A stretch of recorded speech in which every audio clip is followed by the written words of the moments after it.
প্রিয় দর্শক শ্রোতা, আসসালামু আলাইকুম এবং অফুরন্ত শুভকামনা সবার জন্যে। আমাদের নিশ্চয়ই মনে আছে শেখ হাসিনা আমলের সেই বালিশ কাণ্ডের কথা। প্রিয় দর্শক শ্রোতা, সেটি আওয়ামী লীগ সরকারের 2019-এর কথা নিশ্চয়ই অনেকের মনে আছে। পাবনার ঈশ্বরদীতে রূপপুর পারমাণবিক প্রকল্পে কেনাকাটা সংক্রান্ত বিষয়ে তখন কথা হয়েছিল। পুরো দেশে তোলপাড় হয়েছিল বিষয়গুলো নিয়ে। রূপপুর পারমাণবিক প্রকল্পটি বাস্তবায়িত হচ্ছিল রাসায়ন প্রযুক্তিবিদদের তত্ত্বাবধানে, সেটি তো আমাদের জানা আছে। আর সেখানে রাসায়ন কর্মকর্তা কর্মচারীদের থাকবার ব্যবস্থা করা হয়েছে, বহুতল বিল্ডিং হয়েছে। আর সেই বিল্ডিংয়ের ইন্টেরিয়রের কেনাকাটা প্লাস তাদের থাকার ব্যবস্থা, বালিশ, তোষক, ল্যাব ইত্যাদি এইসব কেনবার জন্যে তখন বাংলাদেশে সাগর চুরি হচ্ছিল। পুকুর চুরি না, সাগর চুরি। সেই জন্যে সারা দেশে তোলপাড় হচ্ছিল। শেখ হাসিনা সরকার খুব বিব্রতকর অবস্থায় পড়েছিল, কারণ বিষয়টি শুধু আর স্থানীয়ভাবে সীমিত ছিল না, আন্তর্জাতিক পরিমণ্ডলেও ছড়িয়ে পড়েছিল যে বাংলাদেশে এই পরিমাণ দুর্নীতি হচ্ছে একটি প্রকল্পে। তো সেই সময়ে বালিশ কাণ্ডে একটি বালিশের দাম ধরা হয়েছিল। সেই আবাসস্থল সাজাবার জন্যে বালিশের দাম ধরা হয়েছিল 6,717 টাকা প্রতিটি বালিশে, মানে প্রায় 7,000 টাকা। তো এরকম আনুপাতিকভাবে অন্য সব জিনিসের দাম বহুগুণ বাড়িয়ে রাষ্ট্রীয় টাকার তসরুপ করা হচ্ছিল এইভাবে হাসিনা আমলে। তো একই বছর আরও ভয়ঙ্কর খবর বেরিয়ে এসেছিল। সেটি ছিল চট্টগ্রাম মেডিকেল বিশ্ববিদ্যালয়ে প্রস্তাবিত প্রকল্প থেকে প্রকল্প প্রস্তাবে এসছিল। সেখানে একটি বালিশের দাম প্রস্তাব করা হয়েছিল 27,000 টাকা। প্রিয় দর্শক শ্রোতা, নোট করবার মতো কথা।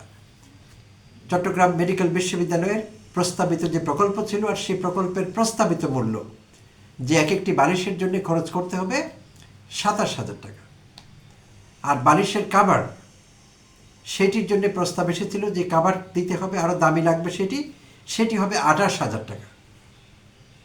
এই খুচরা খবরগুলোর কথা জানা গিয়েছিল। এর বাইরেও আরও অনেক কিছু ছিল, যেমন স্যালাইন স্ট্যান্ড। যদি কেউ অসুস্থ হয়ে পড়ে তাহলে স্যালাইন লাগবে, আর স্যালাইন দিতে হলে স্ট্যান্ড লাগবে। স্যালাইন স্ট্যান্ডের দাম ধরা হয়েছিল 60,000 টাকা তখন। তো এই কথাগুলো বেশ আলোচনার খোরাক জুগিয়েছিল হাসিনা আমলে। আর আমরা জানতাম যে হাসিনা বড় বড় প্রজেক্টগুলো করছিলেন, মেগা চুরির ব্যবস্থা করবার জন্য নেতাকর্মীদের জন্য, যার কমিশন তিনিও পেতেন এবং তার উচ্চ পর্যায়ের মন্ত্রী এমপিরা পেতেন। তো সেটি তো গেল। তো এখন নতুন করে সেটি কেন আলোচনায় আনছি? তো দুটো বিশেষ কারণে। একটি হলো সেই রূপপুর পারমাণবিক প্রকল্প আজ কিন্তু প্রথমবার যাত্রা শুরু করছে আজকের দিনে, 28 এপ্রিল, আজ মঙ্গলবার। আজকে থেকে যাত্রা শুরু করছে। যাত্রা শুরু বলতে সেই রূপপুর পারমাণবিক প্রকল্প থেকে আজই আমরা বিদ্যুৎ পাচ্ছি না, বিদ্যুৎ কিছু যোগ হবে। সেটি আগামী অগাস্ট পর্যন্ত আমাদের অপেক্ষা করতে হবে। আর তার আগে বলে নেওয়া ভালো, একটু অপ্রাসঙ্গিক শোনালেও বলতে হচ্ছে, অনেকের মধ্যে একটি ভুল ধারণা আছে। অনেকে পাবনার রূপপুর পারমাণবিক প্রকল্পকে হাসিনার ব্রেন চাইল্ড মনে করেন। এইটি নিতান্তই ভুল ধারণা। প্রিয় দর্শক শ্রোতা, এইটি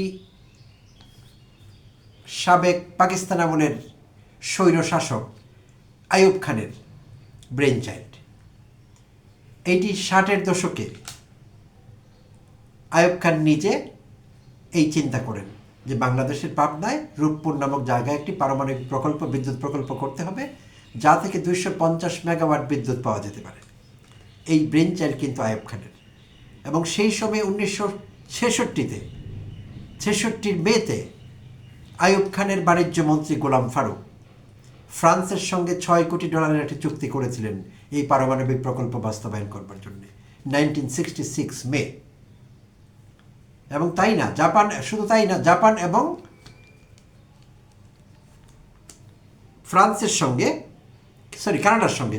কানাডার সঙ্গে তাদের আলাপ হয়েছিল। তারা ঋণ দিতেও রাজি হয়েছিল এই প্রকল্পে। কিন্তু পরবর্তীতে নানা কারণে, রাজনৈতিক ডামাডোলে পাকিস্তানি টেকেনি, আমরা স্বাধীন হয়ে গেলাম। পরে স্বাধীনতা উত্তর সময় এই বিষয়টি হিমাগারে ছিল, আর দীর্ঘদিন আলোচনায় আসেনি। শেখ হাসিনা এটি আবার পুনরুজ্জীবিত করেছেন। তো এইটি তার ব্রেন চাইল্ড না। আচ্ছা, তো যাই হোক, তো সেইটি আমরা বিদ্যুৎ পাবো আশা করছি। 300 মেগাওয়াটের মতো বিদ্যুৎ পাওয়ার কথা আমাদের আগামী দিনগুলোতে, সে আলাপের গেলাম না। তো সেই বালিশ কাণ্ড থেকে শুরু করে এখন আবার নতুন করে আলোচনায় এসেছেন সাবেক অন্তর্বর্তীকালীন সরকারের সাবেক উপদেষ্টা, সংস্কৃতি উপদেষ্টা গোলাম আমাদের মোস্তফা সরোয়ার ফারুকী আলোচনায় এসেছেন নতুনভাবে।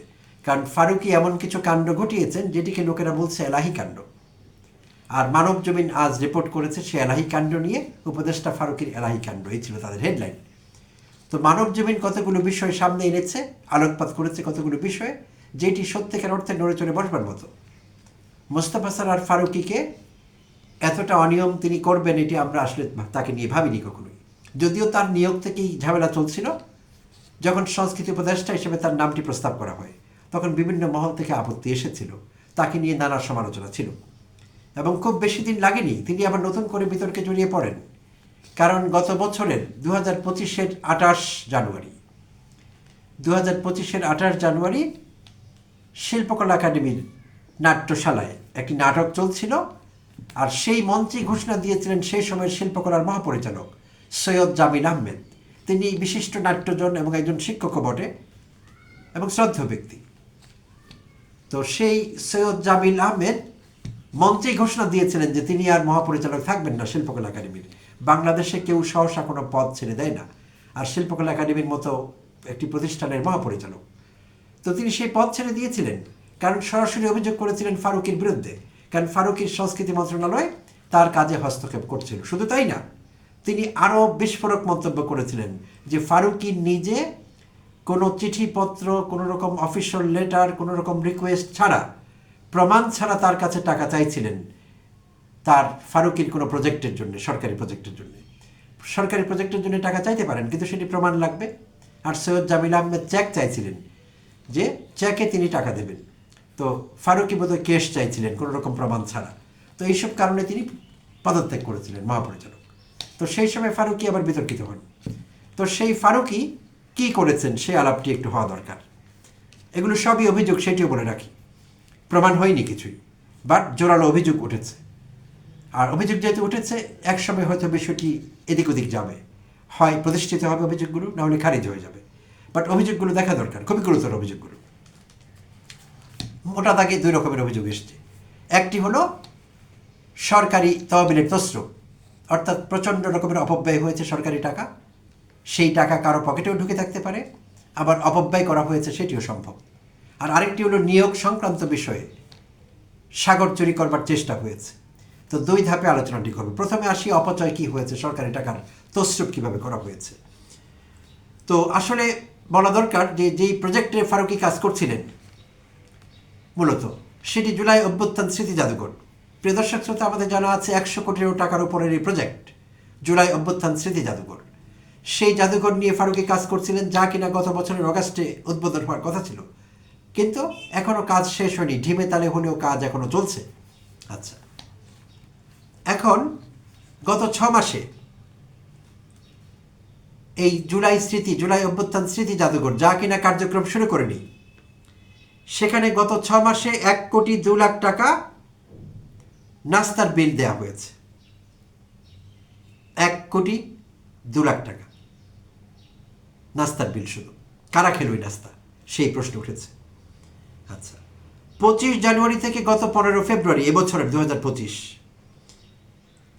দিনে ভিভিআইপি আপ্যায়ন এবং ইন্টারনেট বিল দেখানো হয়েছে 29 লাখ প্লাস টাকা।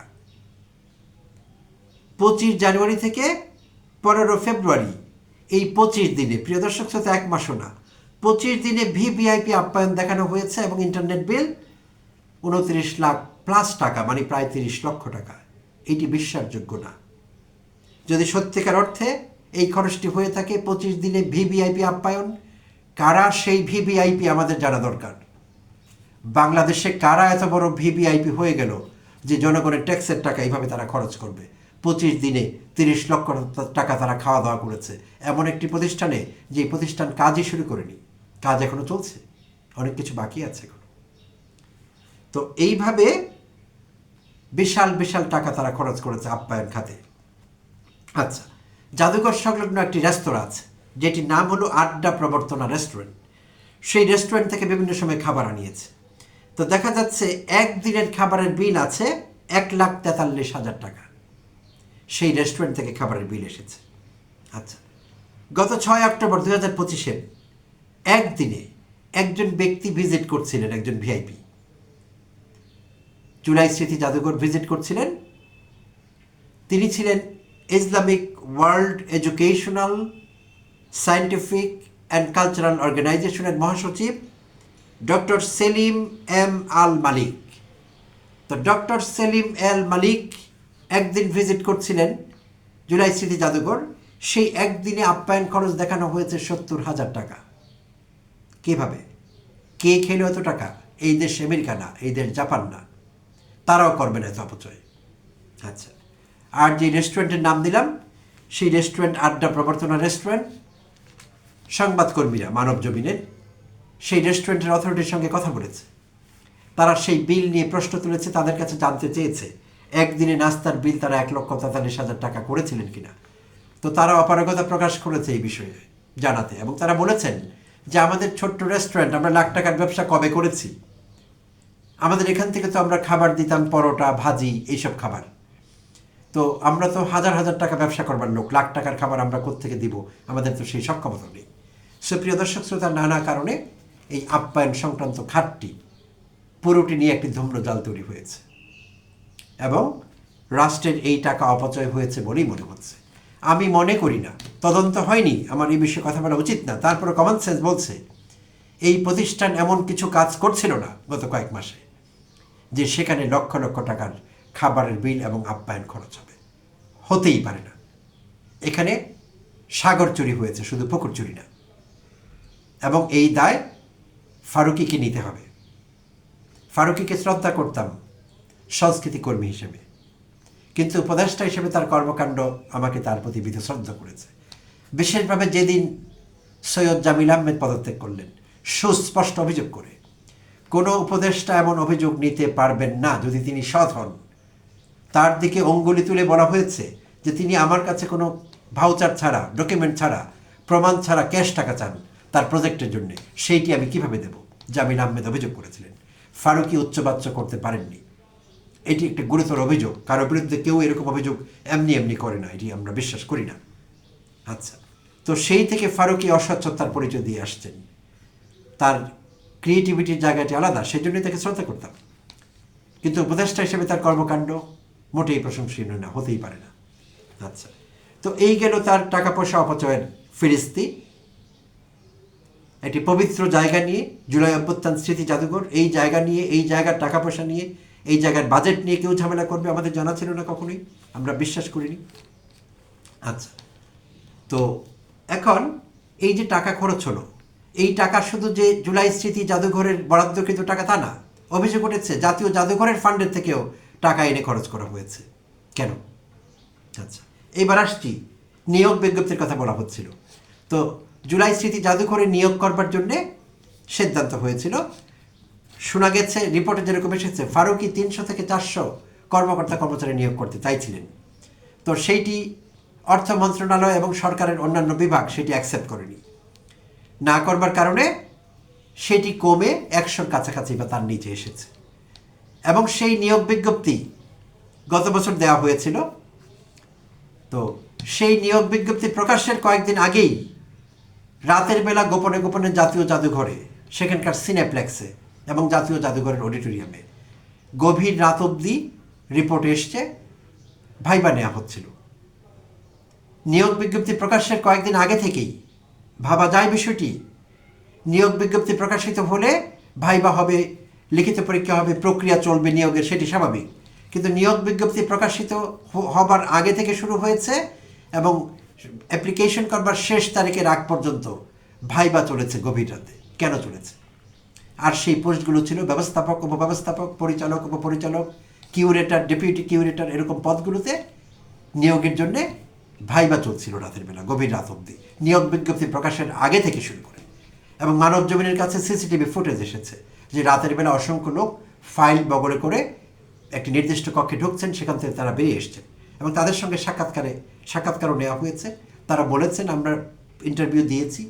এমনকি এটিও শোনা গেছে যে প্রতিটি নিয়োগের বিপরীতে 13 লক্ষ টাকা ঘুষ চাওয়া হয়েছে এবং নিয়োগের গ্যারান্টি দেওয়া হয়েছে এই ঘুষের বিনিময়ে। তো এই গুরুতর অভিযোগগুলো মোস্তফা সরোয়ার ফারুকের বিরুদ্ধে বা তার মন্ত্রণালয়ের বিরুদ্ধে উঠেছে।